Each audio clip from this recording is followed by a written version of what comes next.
That's good. Let's try it. Okay, it's Okay. recording now. Thank you. Thanks, everyone. Thank you, Sorry, Lonnie. Michelle. What a Yay. crazy night. Okay. Sorry, Lonnie. Go ahead. No, I think so. We had Osborne to do just to say hello, and then I don't know if there's anyone else on the call, and then maybe Kathy. Is that right? That's correct. Yeah, hello everyone. This is Osborne here in Durham. I don't. Were we supposed to say anything else? Nope, that's good. Just hi, Osborne. We're so far behind tonight. Thank you for being here. I really appreciate it. Kathy, why don't you go ahead and get us moving on to announcements? Thanks, Eve. I really appreciate that. I have two words for everyone this evening. Spring forward. As the time changes upon us this weekend, as everyone knows, that means we will have an extra hour of daylight to volunteer, participate in a service project, or make up a meeting online.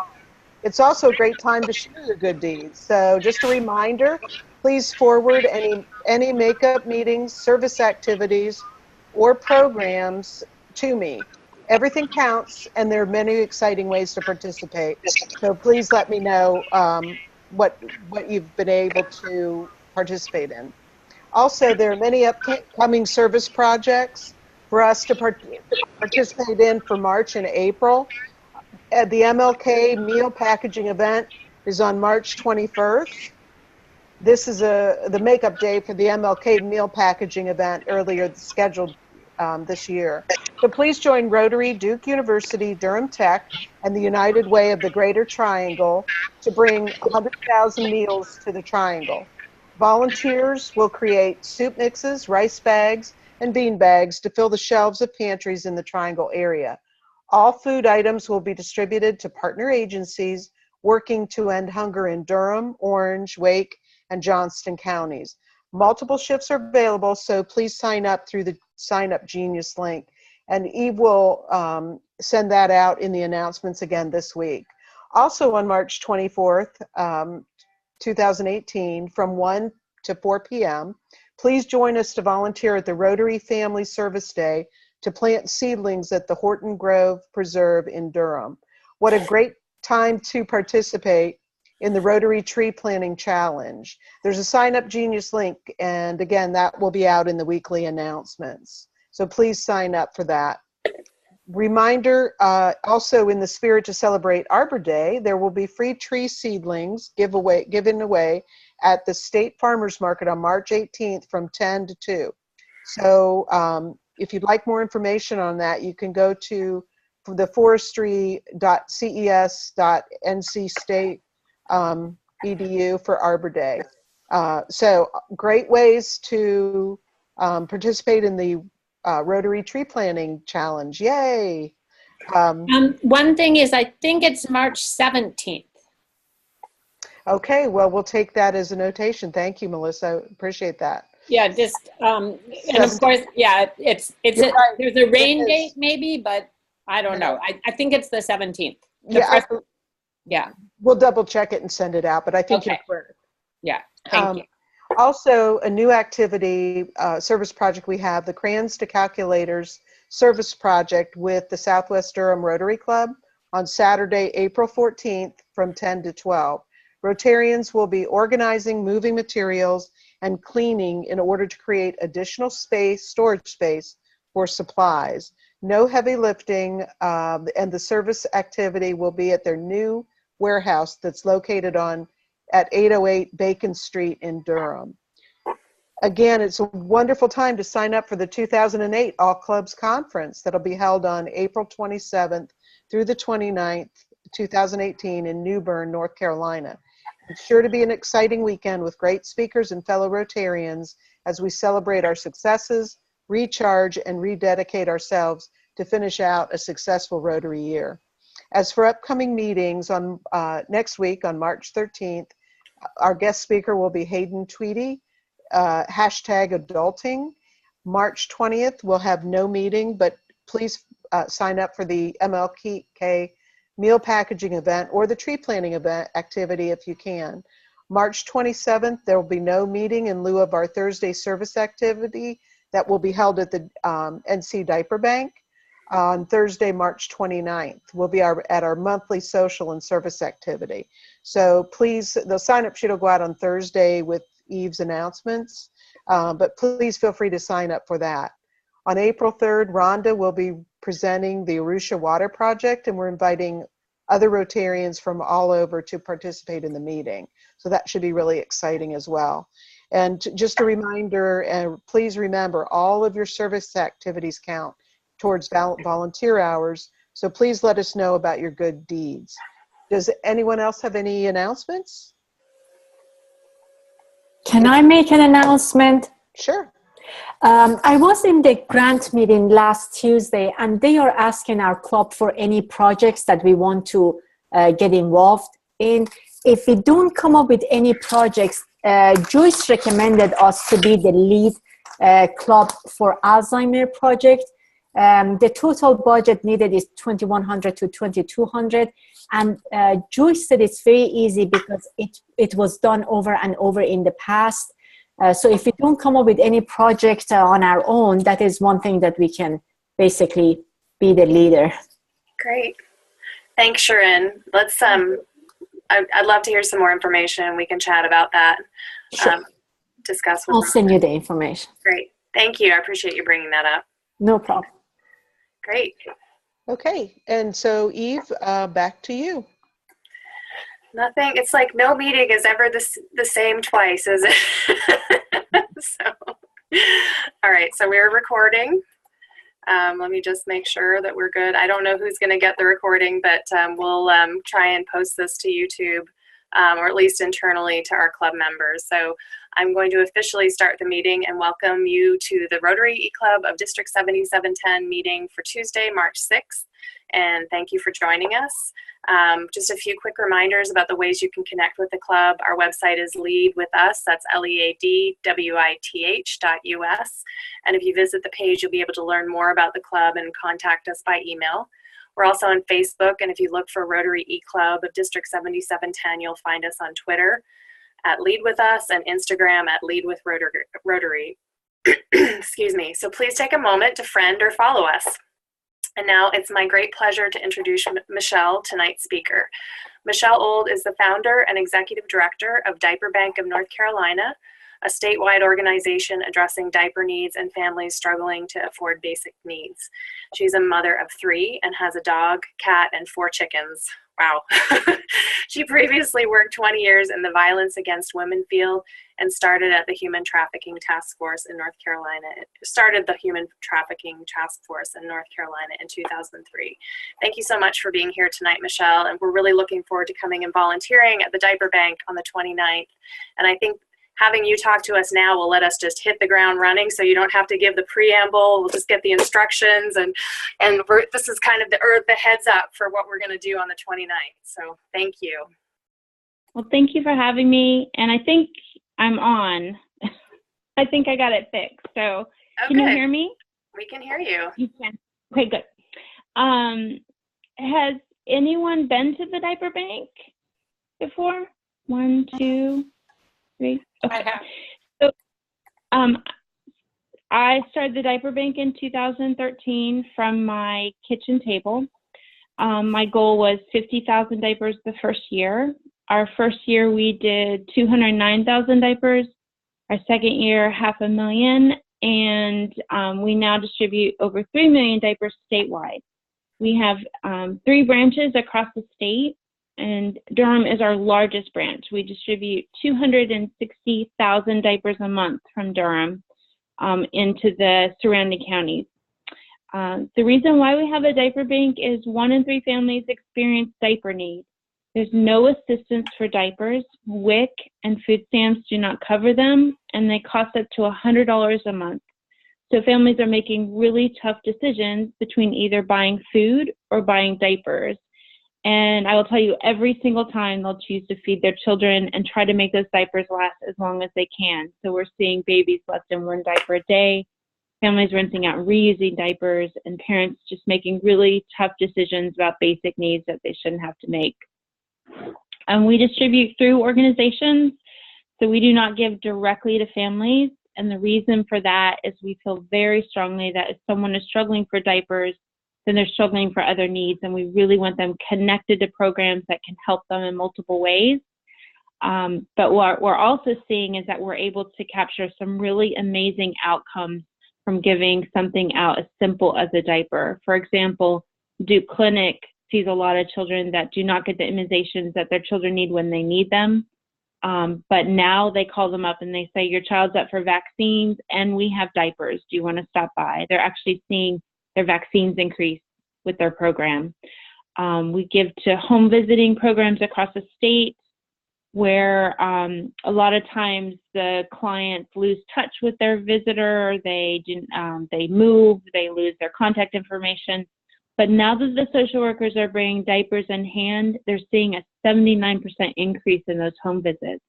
It's exactly what we want to see happening. We really want to see these families connected to programs that can help them in multiple ways. And we're finding that something as simple as a diaper is helping make those connections, which is really exciting. But that also goes to show what the need is in the community based on how we're seeing these incredible outcomes in the community. Should I just keep talking? Because I could talk a lot about diapers. Okay. We distribute to over 45 different organizations in the Triangle, and also like Granville County, Alamance County. So when you're supporting the Diaper Bank, you're supporting a lot of organizations that you may already love. Urban Ministries Durham, Welcome Baby, Healthy Families Durham, Duke Clinics. Those are some that are local, but we also go into other counties like Wake County. We distribute over 500,000 diapers a year there. So we're really growing into that community, which is a large community. We also felt very strongly that if mothers couldn't afford diapers, then they couldn't afford feminine hygiene products.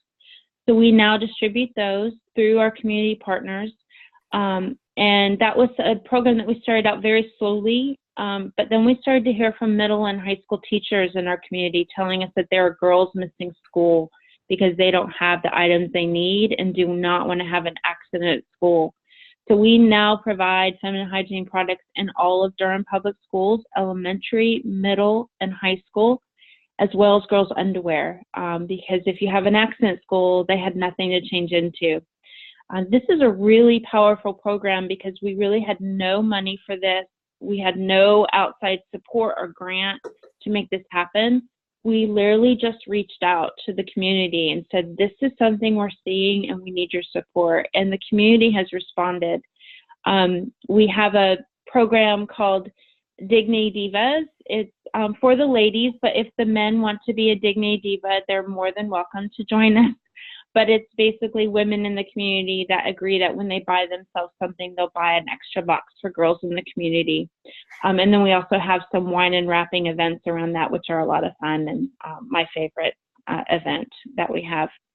And then lastly, we do adult incontinence, because when you're a senior and you're on a fixed income, you cannot afford $100 a month for adult incontinence. And unlike parents who are willing to swallow their pride and ask for something for their child when they're in need, a lot of times seniors will not disclose that they cannot afford products for themselves.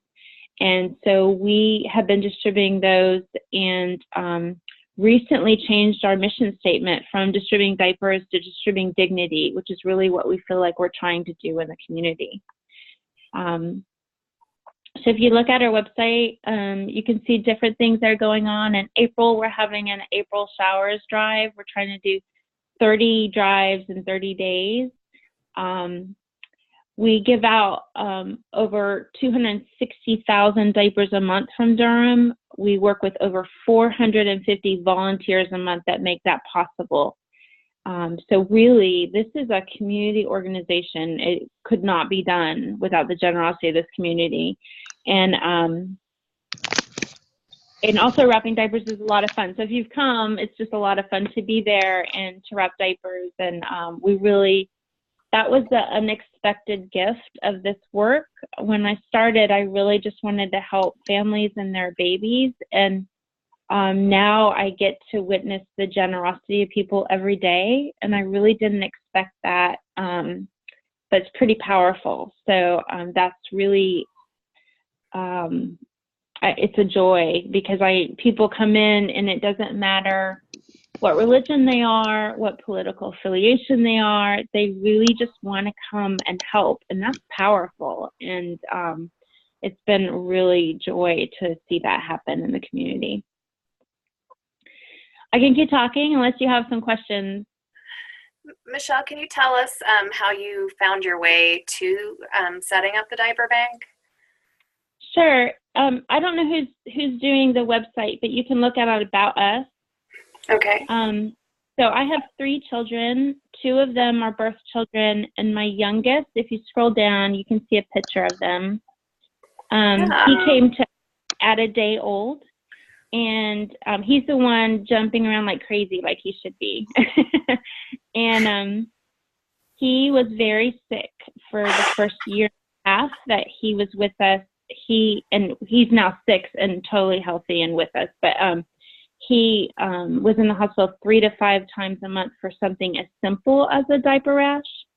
And we were changing his diaper 30 to 40 times a day, really not thinking about where that next diaper would come from.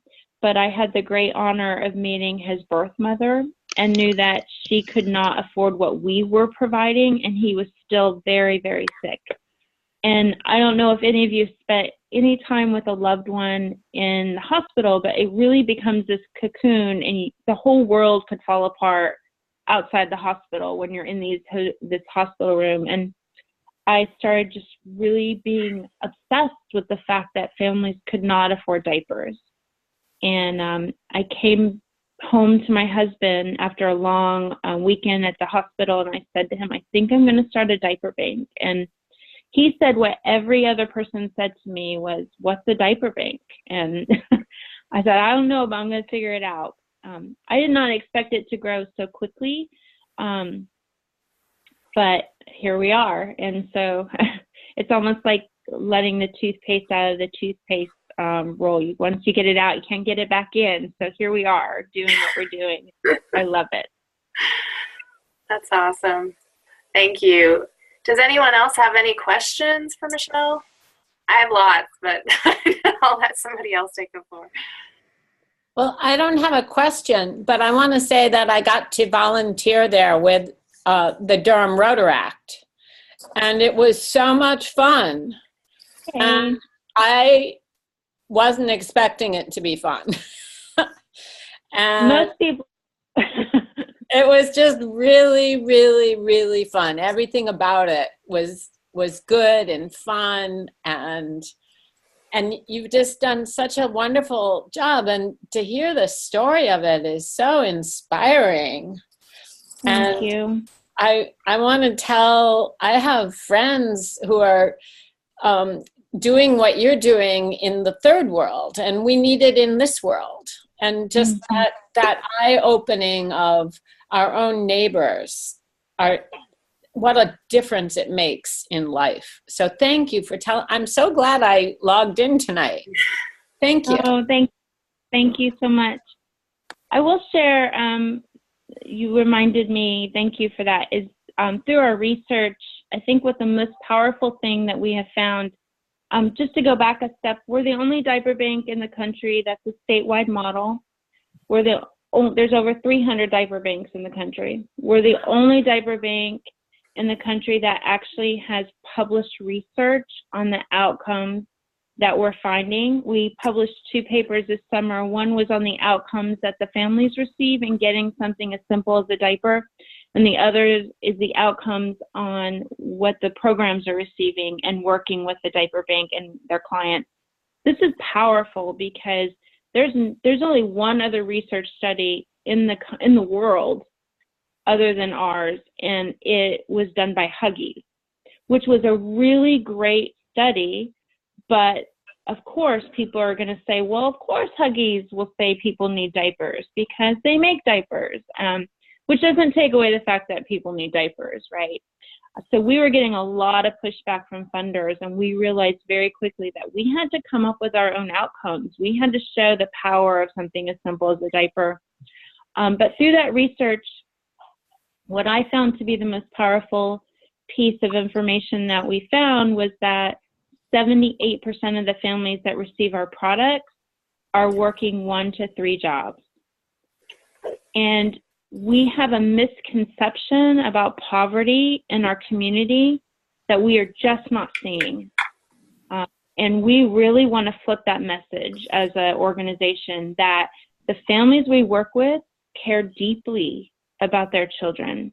They work very, very hard to provide the most basic needs and still cannot afford them. We hear from teachers that are teaching our children during the day and go home at night and cannot afford diapers for their own children. We hear from hundreds and hundreds of military families where one spouse is deployed and the other one is at home qualifying for WIC and food stamps and cannot afford diapers. So many military families, in fact, that we now take a truckload of diapers every single month to Fort Bragg, and we distribute to the 63% of military families that experience diaper need at Fort Bragg. Over 800 children we give diapers to every first Saturday of the month. We had a truck donated to us. I'm now a truck driver, which I never thought I would become.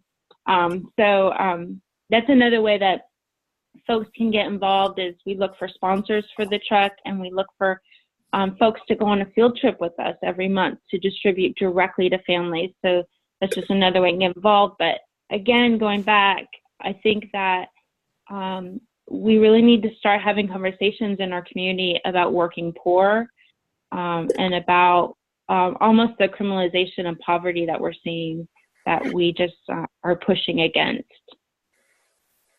Thank you so much for that. This is Rhonda Pierce. I'm impressed. I'm very, very, very impressed. It's something I talk about a lot, about the working poor. And to see that you're what we would typically call, in, as you said, a third world country, an NGO, taking the next level to see the source and the root and the cause of the situation, not just giving to it, is pretty impressive, especially in our country now. I'm very glad that you were able to present to us tonight.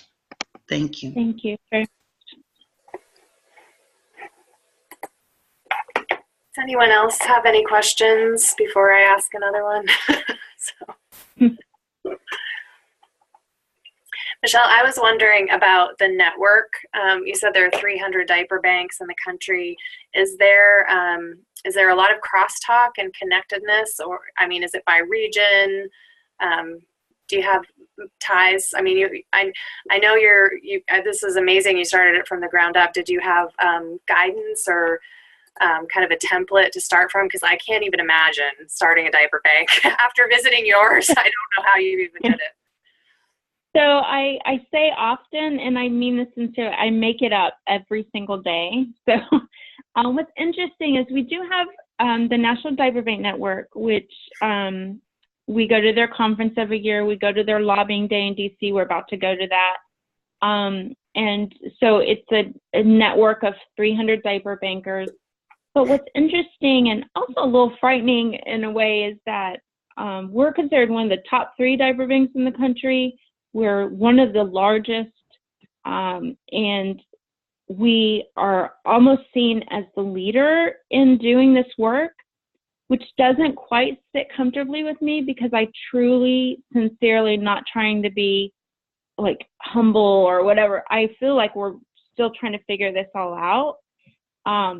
But as is everyone else. So I'm in good company that I can share that information. And I am on listservs with other diaper banks, and we share. And anytime anyone wants to use our information, I'm like, please use it. Like, we really are an open group, and that's very supportive and feels good. But I have to get used to feeling when they say that we're one of the top 3, it doesn't quite sit right with me, because I still feel like we have so much to learn about what we're doing. To give you an example, I started in 2013, and my first paycheck was in January of this year. So I went 5 years without pay. Gladly, this is a labor of love, but we also can't continue to do these things on backs of volunteers. And so this is the first year we actually were able to pay some part-time staff to pay my position so that we can continue to grow. So there's little ways that we are still trying to find our balance. We say that we're a small but mighty group is what we say. That's what I like to say about our e-club, so I can relate. So yeah. Thank you so much for that. And I was wondering if there are similar diaper banks in other parts of the world. I assume there are, but I wasn't sure if this was a uniquely American phenomenon or if you know much more about that. Interesting is I've talked to others. Canada doesn't seem to have this problem. They support their families with diapers. I was a part of this international group talking about health disparities in and around the world, and people were from like Ireland and Paris, and they were shocked that our families did not have diapers and couldn't afford something as basic as a diaper. I haven't really done a lot of research to tell you who would have those concerns and working the issue, but no, as part of the network, we don't see a lot. We do see Puerto Rico but they're part of it, so it's you know. Thank you. Does anyone else have any other questions? Since we'll be at the diaper bank in a few weeks, so I guess about 3 weeks now. So yeah. if anyone has questions about. I just have a quick one. This is Rich.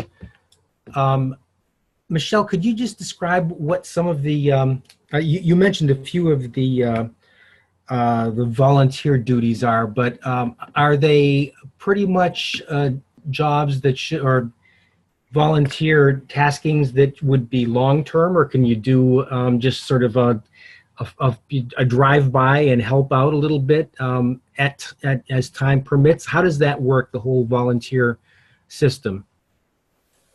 So we have open drop-in times. Our need for volunteers is ongoing and consistent. We are constantly repackaging. I don't know if you can see on the picture that's up, but we repackage all of our diapers into packs of 25, into packs of 10.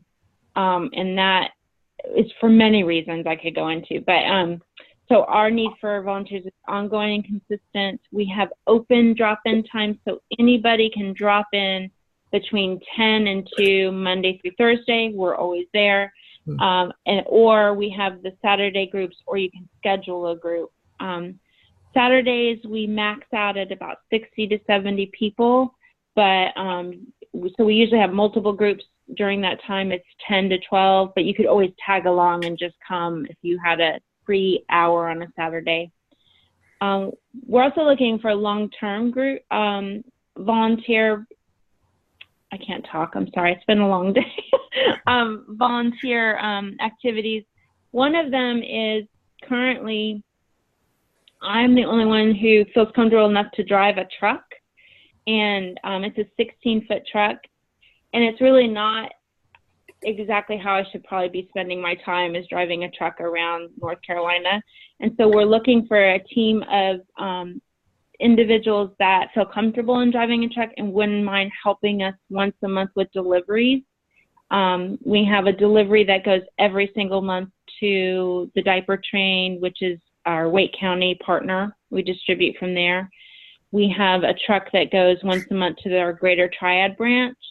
And then we have the Fayetteville ride that we do once a month. And right now I'm going every single time on this. So we're trying to get backup volunteers that feel comfortable driving a truck and wouldn't mind helping us do that once a month. So that's kind of a different type of volunteer opportunity that we have.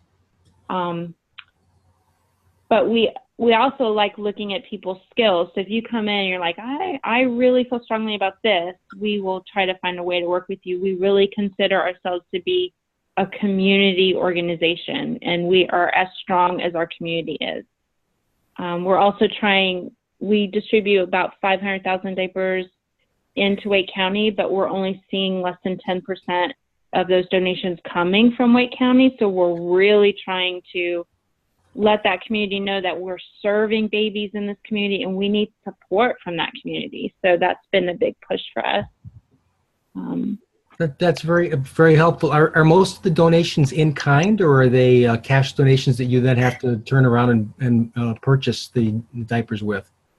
Yeah, so typically diaper companies and stores do not donate diapers because they don't expire. So there's no incentive for them to get them off their shelves or out of their stores. So we have hot spots all across the community, which is a business that's willing to put up a box, and we list them on our webpage. There's a place on there about Give Diapers, and it talks about the hot spots. Where anyone who has diapers that want to donate, they can go to one of those hotspots. And then, so we're trying to increase hotspots in Wake County. We can also buy diapers much cheaper than you could ever get in any store, because we buy them by the pallet and in bulk. So we can get them down to 13 cents a diaper. You're paying about 27 cents a diaper in the store.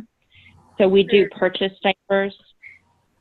And then we're part of a Huggies buying program where we can purchase a truckload for $6,000.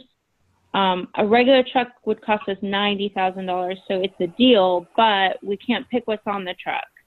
And so last year we bought 3 truckloads and we got 450,000 threes. At our time, it was our least requested size. But that allowed us to say, okay, we don't have to worry about these sizes, and then we always work with our community to get the other sizes. Our community provides 30% of the diapers that we give out, and when you're distributing 3 million, that's a lot of bottoms that the community is helping us cover. That's great. Thank you very much for that. Michelle, this is Rhonda again. Have you ever worked with veterans, considering that you have so many military that you're supporting? Have you reached out to the veterans, particularly with your needs with the truck, driving the truck, and maybe some of your volunteer needs that you have? Yeah. In Fort Bragg, we're connected with a lot of veteran groups. I think it's just something that we haven't quite gotten off the ground to work. And then we have been in contact with the VA center here. We're working with, is it Knights of Columbus? I'm so sorry, I can't remember the group. Anyway, they're a group of gentlemen that are considering helping us drive the truck. So we are starting to have these conversations, and hopefully it'll grow into a network of people that we can say, hey, we have this delivery, who can help us with that. I'd like to also mention, a lot of folks don't ask but think about, what about cloth diapers? I'm wondering if any of you are thinking that as I'm talking. Nobody? Well, That's the thing, it's actually, it seemed like a very, I'm going to say suburbia thing to do nowadays, because it costs to have them cleaned, but maybe it is the cheaper way to go for people. To clean themselves. Well, yeah, this is Diana. I'm wondering about cloth diapers because of the forest being cut down to make disposable diapers. And I remember when I was out in Malaysia, this woman whose husband worked for a company that did that said that they were cutting the forest to put diapers on the incontinent elderly of Europe. I was appalled. Yep. So I'd love to talk about that, because I think people think it and don't ask, and that's okay. So there's a lot of privilege that goes along to cloth diapering that used to not be the case. First of all, they're very expensive.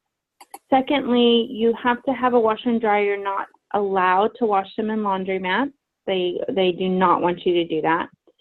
And thirdly, if you have a child in daycare and you're working, you have to be able to take a day's worth of disposable diapers with you to daycare because there's not one daycare program, especially that's subsidized in Durham or Wake County, that will allow you to use cloth diapers. So you still have to provide disposable diapers. To ease your mind about the environmental aspect of it, the Sierra Club will not go on either side of disposable versus cloth, simply because of the chemicals and the water usage that goes along with cloth diapering does not outweigh the disposable aspect of cloth or of disposable. So there's still a lot of debate about what's worse. But to ease your mind also, we have a cloth diaper program where we will provide, if a family can overcome those obstacles, they have a washing machine, they can buy the special soap. Wiccan food stamps do not cover cleaning supplies, so you have to be able to afford detergent. If they can overcome those obstacles, then we will provide them with 50 cloth diapers, which is substantial, and train them on how to use them. I will tell you, in the 5 years we've done this, we've given out 2 of those packs, because the majority of families we're working with are working 3 jobs, they're working very hard, and cloth diapering is very difficult for them. It's not like it used to be. Thank you so much for that. Yeah, I hadn't really thought about it, because I mean, cloth diapers were just so normal 40 years ago, and it was just what everybody did. I know when I was being raised, my mom thought it was this like great gift if she ever got, the normal diapers that we consider normal now. So it's interesting. I know a lot of us were raised in cloth diapers, so it's fascinating to hear that big shift and difference, and really appreciate that information. So Michelle, if anyone wants to donate diapers, I know when I was there you said there's a specific size diaper that we should look for, or do you not want us to bring diapers? So getting diapers never gets old, ever. Never. When we purchase diapers, it is size 5, and we're getting very low on size 5s. We always need them. We give out 3 times the amount of 5s than all sizes combined. So our need for size 5s is ongoing and consistent. I don't want to take up a lot of your time, but there are reasons why we're finding that size 5s are the diaper, but we really need support from the community for those diapers. We have a few more minutes if you want to tell us, because I think it's actually a really good, it kind of drives home the point even further, just of the need. So I love it when people want to talk about diapers as much as I do, because I talk about it a lot. We found 3 things. We actually did a study. Again, we're really big on research. We believe in it strongly, because there's not a lot of research about diaper need in our community, in the world. So we did a study that looked at why we were giving out so many diapers, size 5 diapers, and we found 3 things. One is that babies grow really, really fast. So the first few sizes, and then they stall out at a 4 and a 5, and can be in those sizes for up to 1.5 years. So they're just in them longer.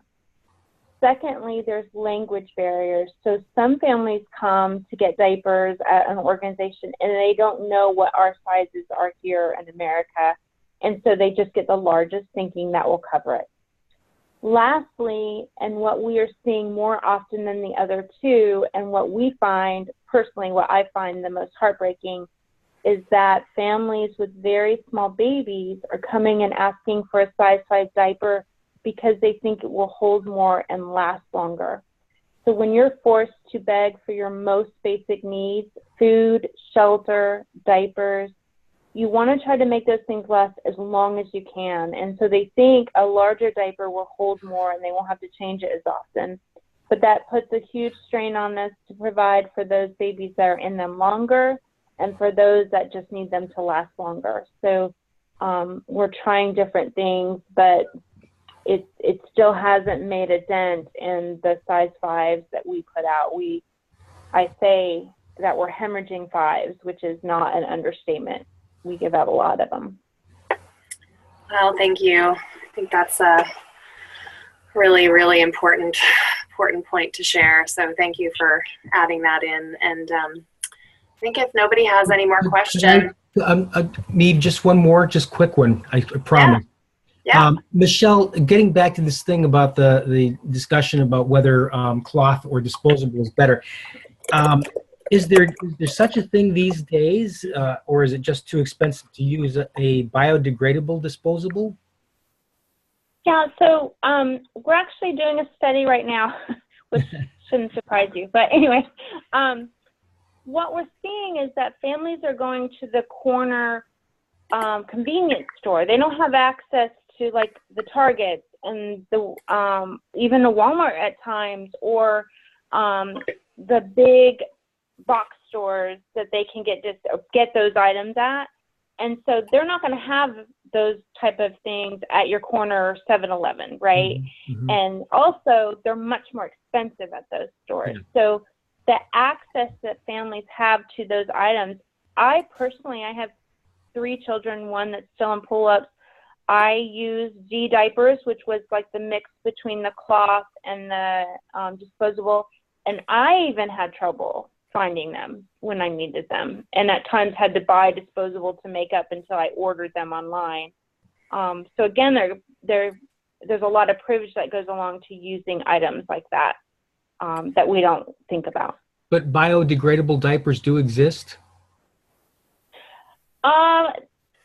There's like a, what would you call it? I can't think of the word. It's not fully, they're called G diapers, where they give you this cloth like outing, and then you stick in this biodegradable thing that you can then put in your composter. Oh. But those are really difficult to find, and they're very, very expensive. Yeah. So yes, they exist. And it's kind of this hybrid. That's the word I was looking for. Sorry. Mm-hmm. It's a hybrid of a disposable and a biodegradable diaper. Okay. All right. Thanks. I understand the expense business. That would be hard to arrange. Yeah. Thanks so much, everyone. Great question. Great conversation, actually. So this was wonderful. Thank you. Thank you so much for being here tonight. And we're really looking forward to joining you on March 29th. We'll be there at 5:30, everyone, and I'll be sending out a sign-up sheet, and we're going to put it out to other clubs in the area. So, Michelle, how many people can you have wrapping at one time? We have fit up to 75. It was tricky, but we've done it. I would say comfortably 50 folks. Unless you have small kids. If you have small kids, we take the number a little bit down just because they're running around a little bit more. Right. That's great. So we will try to get a good sized group out there on the 29th, and definitely appreciate you being here tonight. And so I don't know, somebody be there to welcome us, but so the people who work here.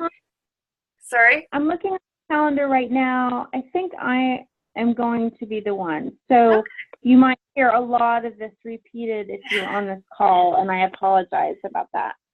That's perfectly fine. We wanted to have you here to entice everyone out to volunteer. So I think people who've been there will be going back. So it was such a great experience. So thank you so much. I'm really looking forward to it. Thank you very much. Okay, and so the way we end our Rotary meeting is with the 4-way test. And I'm going to put it up on the screen if I can get that happening. There we go. Can everybody see it? Rhonda, would you like to lead us in the 4-way test tonight? Sure, thank you. The 4-way test of things we think, say, and do. Is it the truth? Is it fair to all concerned? Will it build goodwill and better friendships? Will it be beneficial to all concerned? Great. Thanks, everyone. And thanks, Lonnie, to recording. We'll see if we can figure this out, how to capture the recording from someone else. But I appreciate you guys all being here tonight, and have a wonderful rest of your week. Happy birthday week, Kathy. Thank you. Oh, happy birthday, Kathy. Happy birthday. Good Happy night. birthday. All right. Thanks, I'll be Michelle. on for a birthday. few more minutes if anyone has questions. Good night, everyone. Good night. Good night, Thank you. all. Good night, everyone. Good Good night, night. everyone. Yeah, and Eve, I think that Lonnie said that it was recording to the cloud, so you'll be Yeah. able to find it up on the Zoom. Yep. We'll see Yep. what It happens. is recording to the cloud. Thank you, Lonnie. Thank you. I'm so glad I was here. Michelle, You're great welcome.